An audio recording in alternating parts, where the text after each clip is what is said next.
let's continue working on the arcing motions of our head turns. Now we'll work on adding a few more subtleties to the arcing motion of the head to finish up the rotate X movement. So we'll bring back our NURBS curves and we'll select the head control. Let's also go to our perspective graph view, and we just want to focus on the rotate X, so we'll select that in the graph editor outliner and hit F.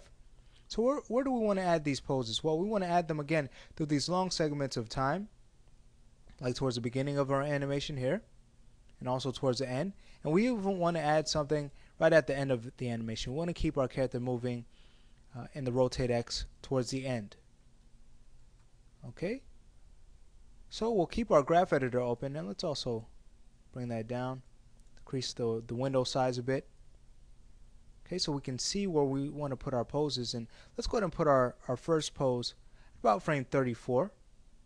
And on frame 34, what we can do is rotate our head down slightly, just a little bit, like that. And remember, we want to keep our F curves looking hilly like this. Okay, through some of our attributes, so through some of our rotations, and that's going to keep our character looking alive throughout the animation. Okay, so let's play back our animation to see if we like what we're getting. We could also hide our NURBS curves here, deselect and hit play. Okay, and we can even focus in on the perspective so we could really look at the movement in detail. Okay, so if we look close, we can see that we're getting some nice movement. Let's go ahead and continue. We'll bring back our NURBS curves. We'll select the head control, and we'll work on that next segment. Let's go to about frame 76, and on frame 76, we'll also rotate the head down a little bit,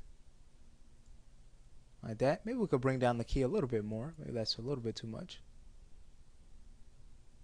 Okay. All right, now let's go back into our perspective and hide our NURBS curves and go ahead and play back the animation to see if we like what we're getting. All right, so we can see that our head turns are looking more natural now that we've added those little poses in there. Again, giving the head a little bit more subtlety to the turns. So let's continue now. We'll bring back the NURBS curves and we'll select the head control, go back to the graph editor view, just select the rotate X, and we'll now work on the end of the animation. So remember, we want to keep our F curves hilly so we can keep our character looking alive. So let's go to about frame 115, and we'll also rotate the head down slightly, like that. Okay, and then we'll scrub through to see if we like the movement. It's looking pretty good. And since we moved the head down on frame 115, to finish it off and to keep the F curve looking hilly, we can go ahead and now rotate the head up slightly. Okay, maybe we could decrease that value a little bit more. Okay, let's do a F check now, or a play blast, to see more accurately how our animation is looking. So go to Window, Play Blast. And also, don't be afraid to experiment with your animation. Go ahead and add another pose or two if it's going to add to the appeal of it. See if it works, and if it doesn't, well, simply get rid of it. But those type of experiments is also what's going to help you to get better. Okay, so our play blast is just about finished. Here it is. Wait for it to update. And here we go. Alright, so we're getting some nice movement now.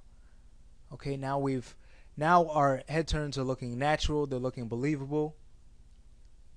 Okay? And what we're going to do now is, or what we can do now is move on to the next lesson, where we're going to add a little bit more arc to this head turn and give our character a little bit more personality.